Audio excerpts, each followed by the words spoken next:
Welcome, everyone, to the Association for Social Economics webinar podcast series. Throughout the series, we'll explore the profound and multifaceted impact of economics. This podcast series is sponsored by the ASE, whose mission is to foster research and publication centered on the reciprocal relationship between economics and the broader questions of human dignity, ethical values, and social philosophy. Each month, I get a chance to sit down and interview scholars in the field.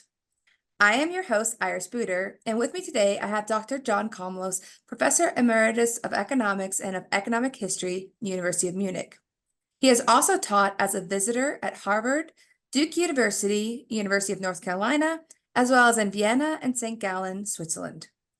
Born during the siege of Budapest during the last days of World War II, he became a refugee 12 years later during the famous uprising there and grew up in Chicago, where he received PhDs in both economics and history from the University of Chicago. His mentor was the Nobel Prize-winning economist Robert Vogel, who suggested that he study the impact of economic processes on human biology. Dr. Komlos devoted most of his academic career developing and expanding this research agenda, which culminated in his founding of the field of economics and human biology with the journal of the same name in 2003. Through that research program, he became a humanistic economist, realizing that conventional economics does not reflect well the way that the real economy functions. Since the financial crisis of 2008, he has been writing about current economic issues from a humanistic perspective. His textbook, Foundations of Real-World Economics, What Every Economics Student Needs to Know, currently in its third edition, advocates for humanistic economics and for capitalism with a human face. Humanism means that the economy should work for everyone, not only for the select few, and the goal of economic policy should be to improve life satisfaction rather than increase output. The book has been translated into 5 languages. It implies that a kinder and more just capitalism is possible, embedded in a truly democratic society that enables people to live a more dignified life with less uncertainty, less manipulation, less stress, less often being taken advantage of, less conflict, and less fear that their lives could spiral out of control in the next recession. So thank you, John, so much for being here with us today. It's a great pleasure. Thank you so Yes. much. Absolutely. We've gotten a brief glimpse of your background. So can you tell us a little more about yourself, really your background, and what motivated you to get into the field of economics? I started out as a scientist in my early career, and then came 1968 and all the upheavals that went along with it, and that sort of made me think about the society and how society works in general. And I thought that maybe history would be a good place to look, and I worked in history for quite a long time. But then one of my professors got me interested in economic history, and I did my PhD in the economic history of the Habsburg monarchy. And that was quite interesting. And then I became interested in the history of human height, and that kept me going for 30 years, and found some very interesting cycles and trends. And it then led me to realize that neoclassical economics is how should I say it, is mistaken. It just doesn't give us the whole picture of how societies evolve. And then after the financial crisis, it became increasingly evident that mainstream economics has been discredited, and a new perspective is needed. And that's how I got into capitalism with a human face. There's a short history of my academic career. Yeah, absolutely. And so I know that you recently served as a guest editor for the Forum of Social Economics for a special issue titled Unemployment in a High-Pressure Capitalism of the 21st Century. So I've always been curious about how really special issues come about. So could you discuss that? Sure. Well, I came to the realization that unemployment, the official unemployment statistic is misleading, because the Bureau of Labor Statistics counts only about half of the people who are really unemployed, if you can believe that. So the unemployment rate is simply incorrect. And the reason is that they count someone who is part-time employed as though he or she were fully employed. Well, that's a non-starter. And then, according to them, people are unemployed only if the person looked for work during the last month.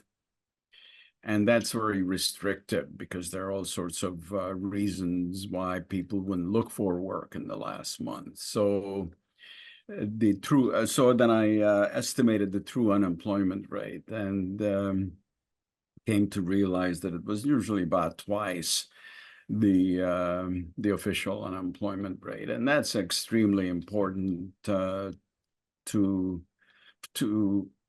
spread the word. So obviously, one would like to do a special issue on something like that. But then I also realized that the U.S. is a very stressful economy.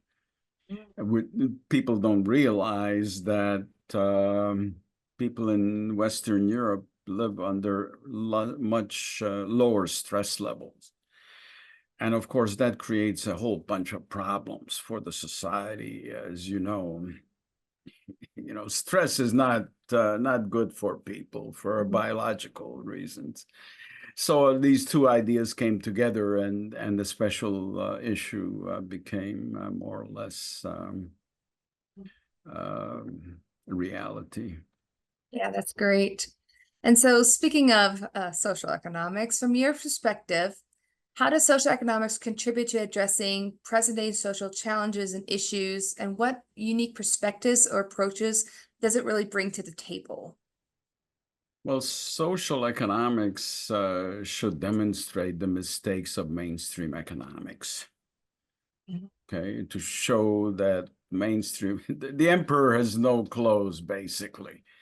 Okay, and to this end, it should document how social institutions, norms, values, social relationships shape economic behavior and impact the society's well-being.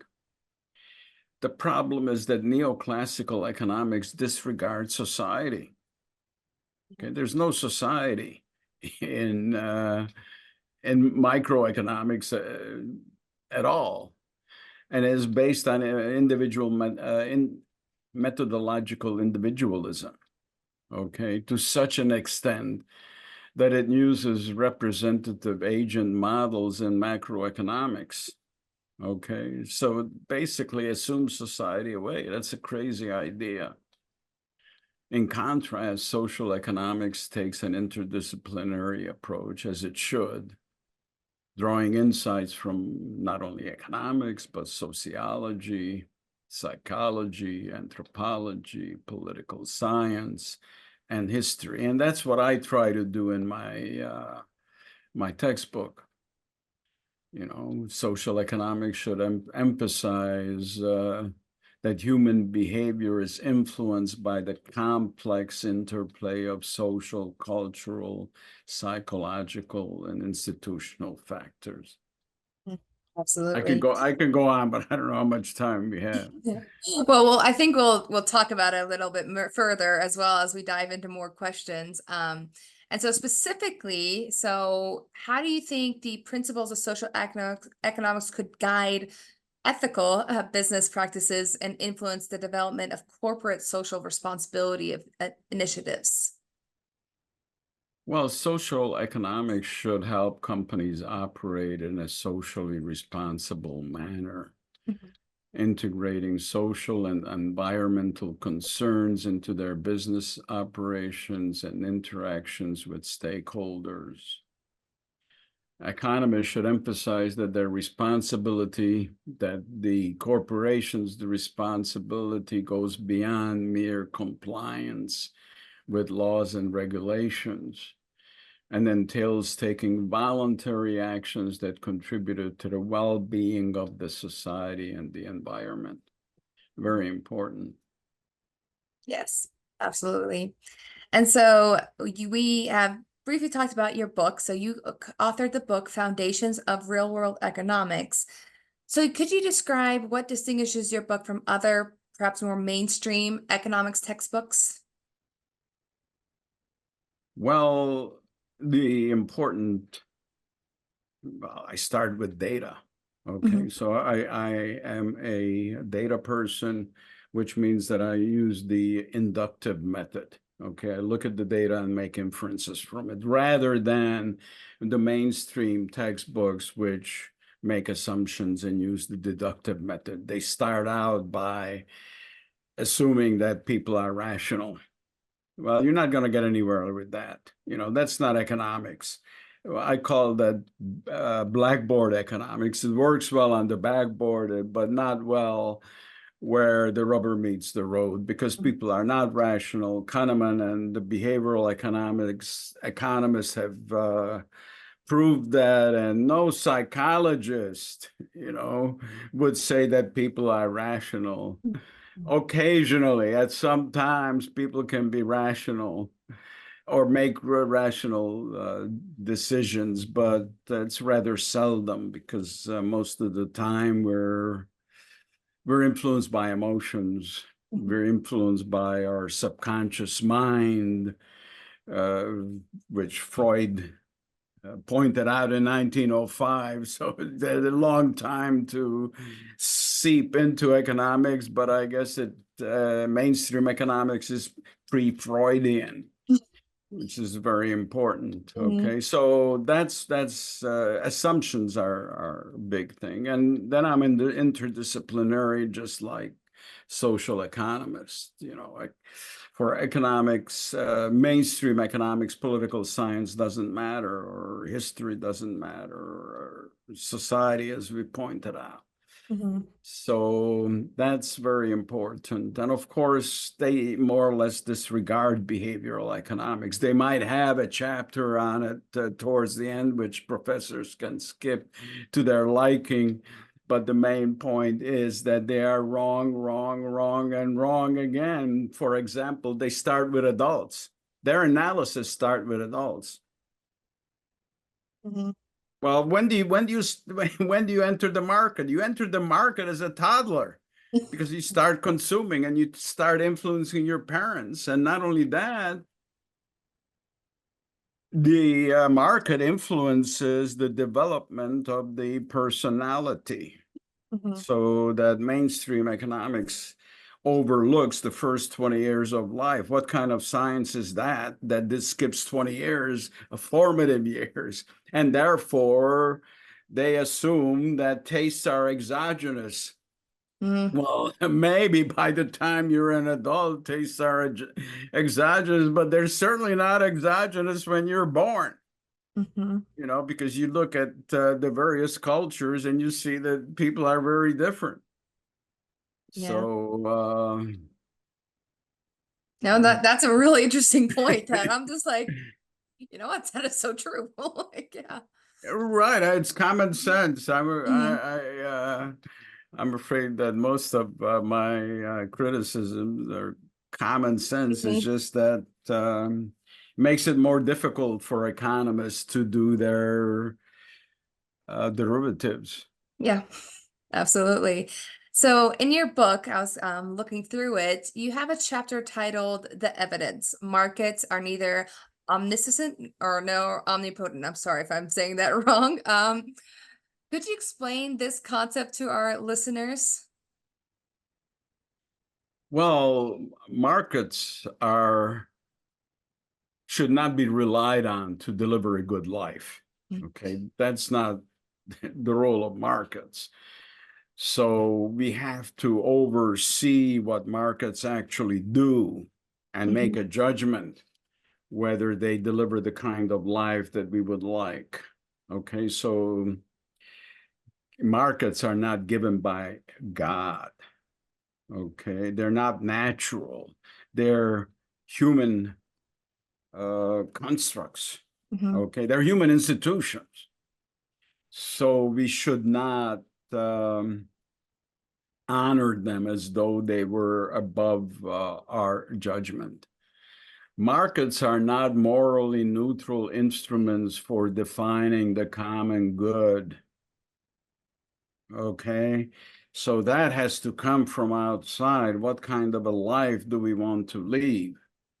And if we delegate this important ethical and moral consideration to markets, we're going to be in trouble, because that's not what markets are for. Okay, so that's the important aspect of that chapter, that we have to think about the common good. We have to think about ethics should be part of economics. Okay, Absolutely. we Yeah. have to come to the realization, what is a common good? What is the common good? And that the economy works for everybody, and not only people who are born on the right side of the track. Okay. Absolutely. I came to this country as an immigrant, and I think that helps me to understand how difficult it is for someone who starts out at the bottom of the totem pole to claw their way up the ladder. And that's just a kind of social Darwinism that is not going to work well in the 21st century. Yeah, absolutely. I'm actually being asked to do a podcast today as well about ethics and economics. So it's very interesting that you brought that up today, is that it's absolutely foundational to even Yeah. answering like the degree of government intervention. Like that's the foundation of like, why do we have government intervention? Because we know that the market doesn't allocate, like things fairly, right? In that sense. So just And as simple terms. people are Yes. born with privilege. Yes, absolutely. And then it's up to, right, intervention to correct those things, because the market will not do so on its own. So Exactly.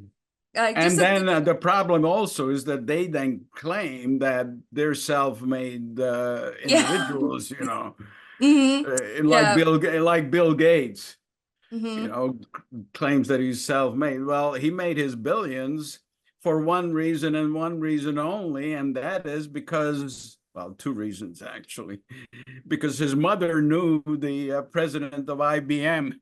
That's one reason. And the second is that his parents were able to afford a school for him that had a mainframe computer back in the 1960s. How many people went to schools in the 1960s with an access to a mainframe? hmm Yeah, our Okay. social position really is a key role in all of this. And that's why I think it's so important to look through the lens of social economics when discussing these issues. Yes. Yes. So, in what ways can educational institutions integrate, in your opinion, social economics into their curriculum to really help prepare students for a comprehensive understanding of economic system behaviors? Well, discard mainstream textbooks. Okay. That would be a starter, because what's in them is nonsense, hmm basically. From my perspective, and they've struck out. They've struck out with the financial crisis. They hmm struck out by making wrong inferences. hmm They said, back in the 80s, they claimed that trickle-down economics would work, and nothing trickled, and it wasn't discredited. hmm They said that tax cuts would increase economic growth, and it didn't. hmm Okay, tax cuts created an incredible amount of inequality, which hmm gave the wealthy enough money to influence the political process. Deregulation followed, globalization followed, deregulation led to the financial crisis. Globalization led to millions of people being thrown out of their union jobs, hmm downward social mobility. Mhm. you know, is very difficult for people to take. And ultimately, economists' mistakes led to the right-wing populist movement. Mhm. Okay, let's not forget that. So what educational institutions should do is to discard these books that are pernicious. That's the only thing Mhm. I can say about it, because they claim that globalization is going to be good for Americans. Mhm. Yeah, but which Americans? That they don't say. Yeah. Okay, and what's going to happen to the people who have been left behind? What are they going to do? They're going to just go away nicely and say, "Well, this is a democracy, so I deserve Walmart wages. Mhm. I Yeah. deserve." Who's going to say I deserve Walmart wages because I have to compete with Chinese labor? Mhm. No, they're not going to say that. They're going to say those elites did not look out for my well-being. So the political process is going to go haywire. Yeah. And I will say, I mean, I struggle it with myself. I teach primarily microeconomics, and we're so ingrained to the way we teach, generally speaking, right? The microeconomic foundations and the theory, right? It's all so It's all wrong. mainstream. It's all wrong. And then, I mean, I bring in, my personal philosophies of social economics within that, but the framework that we're supposed to be teaching in order to prepare our students for graduate studies in economics is still, right, the mainstream framework. So that's my own internal struggle with Well, this. everybody has to struggle with it. You Hmm. know, it's a struggle Hmm. from the very get-go. But Hmm. you know, how do we get out of that is very difficult. It's very difficult You have indeed. to convince your colleagues, your chairman, your dean. You know, that's a major undertaking, Hmm. generally speaking. Yeah, because like, But you can always suggest to your students, you know, here's another book that you mhm. can look at. Yeah.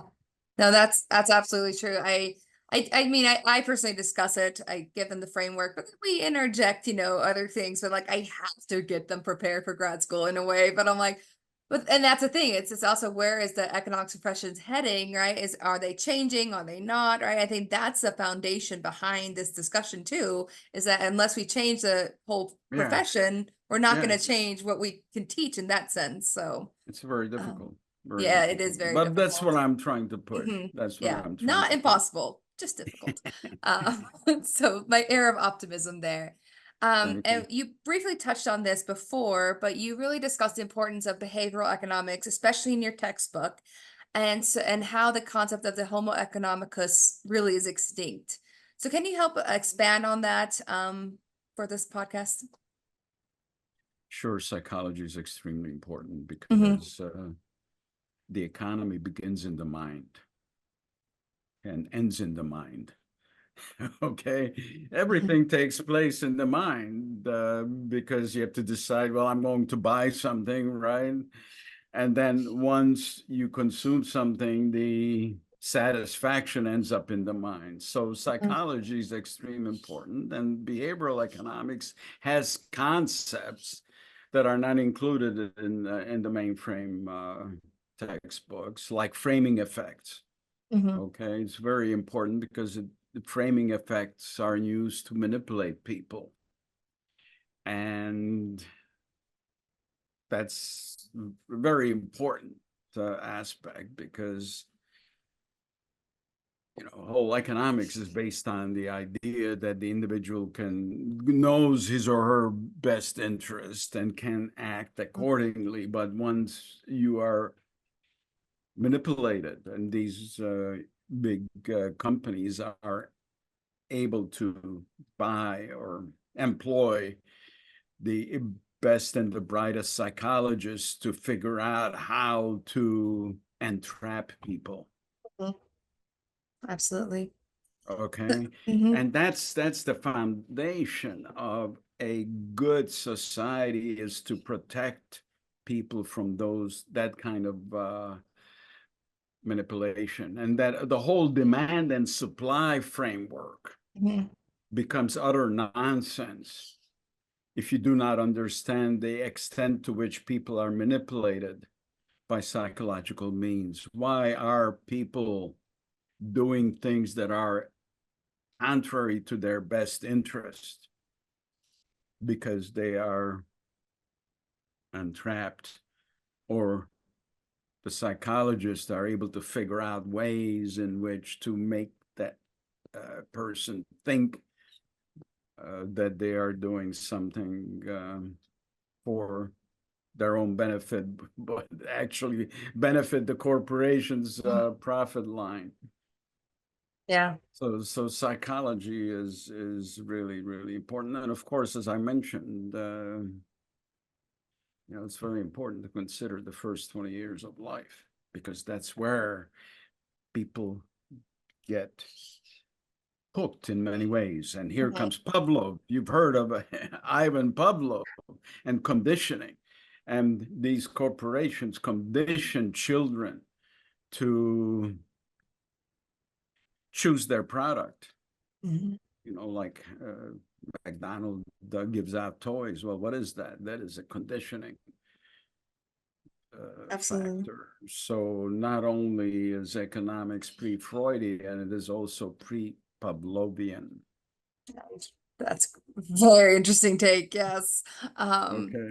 Yeah, absolutely. So I mean, I know you have an extensive research history. So can you just talk about the general areas of your research focus that you're involved in, and really what motivates you to be involved in those particular areas of research? Well, the rise of right-wing populism is very, very threatening to me. Okay, because I lived in many systems. I was born under fascism in Hungary, and then lived in communism, emigrated in order to live in a free country. The threats to democracy is very problematic for me psychologically. So the rise of right-wing populism is very important for me. So I've been working on the insurrectionists, for example. I looked at where they live, okay, because from where they live, one can infer what kind of a social status that they belong to, and it's very, very important for me, it was very important to realize. I looked up 900 of them and where they lived, okay, and about 80% of them lived in lower middle class areas, okay, where the median income or the per capita income was between $20,000 and $50,000 a year. Well, this dovetails exactly with my belief that these are the people who've been left behind by this economy. Okay, because you're not going to have a good life in this country with $20,000 to $50,000 a year. You're not going to be able to even attract a partner. You probably didn't get a lot of education. You probably don't have health care insurance, and you're probably struggling in your day-to-day existence. So for me, these kinds of projects are very important too. But not only because of the threat to democracy, but also it shows the mistakes of mainstream economics. These are not slight mistakes. These are not even mistakes. These are blunders. These are blunders of historical proportions. Where's the environment in their thinking? Where is the stress level in their thinking? Where is the anger that is going to be generated by having to work at Walmart wages? And this is the crucial question of our time. How are we going to resuscitate the economy so that it delivers for everybody and not only for Jeff Bezos, who bought a few months ago a $450 million yacht. Mm-hmm. Okay, while the deplorables are attacking Congress. It's not a good society. You know, it's not a good society. Mm-hmm. So you referenced your work, which was recently published in the BE Journal of Economic Analysis and Policy, which was titled Estimating the Socioeconomic Status of U.S. Capitol Insurrectionists. And we will link that article in our show notes. And so you Thank you. already talked about your findings a bit from that research article, but it was a very intriguing and just really novel article, in my opinion. So how did you come up with the idea even of estimating socioeconomic status of this particular group of individuals? Well, I say it's very important because the rise of right-wing populism is very threatening. And here are a bunch of folks who are arrested, and their place of residence is available Mm-hmm. on the internet. So I'm a data guy, as I as I told you at the very beginning. So for me, it was natural, almost natural to, you know, look these up. And once I did, I came to the realization that it is incredible. This is incredible. There's practically nobody who is in the upper middle class. There's nobody rich, nobody on the upper middle class. And that makes perfect sense because people who are doing well in this economy are not going to care, you Mm-hmm. know, about attacking the Congress. You know, why should they? They're doing well. But another thing that I might mention that another group that is missing are the slum dwellers. Okay, there's practically nobody in there from the slums. Mm-hmm. And that also is a reflection that the ultra poor are not politically active, generally speaking. They Mm-hmm. don't have even the money or they can expand the effort to go to Washington, D.C. So Mm-hmm. that's another interesting realization. But how I came to it is that I've been looking at large data sets all my life, or collecting large data sets all my life. So it was a relatively natural thing for me to do. Yeah, absolutely. That's really interesting. And then you've already touched on this, but can you really explain the importance of this work and just your work in general in the greater context? Well, you know, I'm very disturbed by falsehoods. You know, I Mm-hmm. don't like the idea of a post-truth society. I don't like to lies are anathema to me. Okay, or living in a lie is anathema to me. Mm-hmm. And I'm a great respecter of a person by the name of Richard Feynman, who's a famous physicist, a Nobel Prize winning physicist who gave a lecture in 1974 at the California Institute of Technology, actually a commencement address in which he beseeched the students to bend over backwards, not to fool themselves, and to retain utter honesty. Mm-hmm. Okay, utter honesty. And I find that that is not the prevailing attitude today. And that's what I'm fighting against, basically, to have an economics that one can say is utterly honest. Mm-hmm. Okay. Yeah.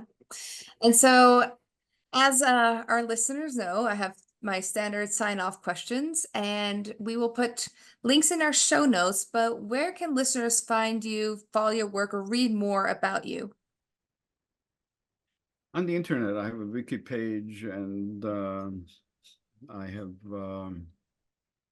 some other other addresses that I will share with you, and they can look me up there. They can also write to me at john.komlos@gmail.com, and I'd be glad to hear from them. But also look at my textbook.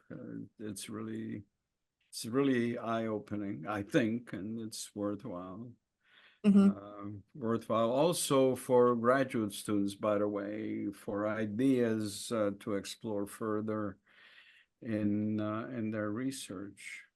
Mhm. Absolutely. That's wonderful advice, really, because I know, grad students often need that little push Yeah, for that yeah. once they New end there. ideas, new ideas. Yeah. And so I want to end our discussion with looking forward. And I know this is a difficult question. I get it. But what do you envision the future of social economics looks like? Well, I think it'll overtake mainstream economics Mhm. because we have a dysfunctional government. Okay, we have an antiquated constitution, an economy that does not deliver for scores of millions of people.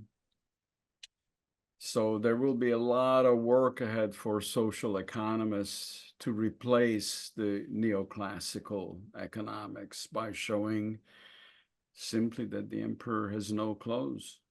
Mhm. That's their that's their task for the future. Yeah, absolutely. Well, I like ending on that air of optimism. And with that, I would just like thank you so much for being with us today, Dr. Komlos. It was very, very interesting. It was a great pleasure. Thanks so much. Hope we keep in touch. Yes, absolutely.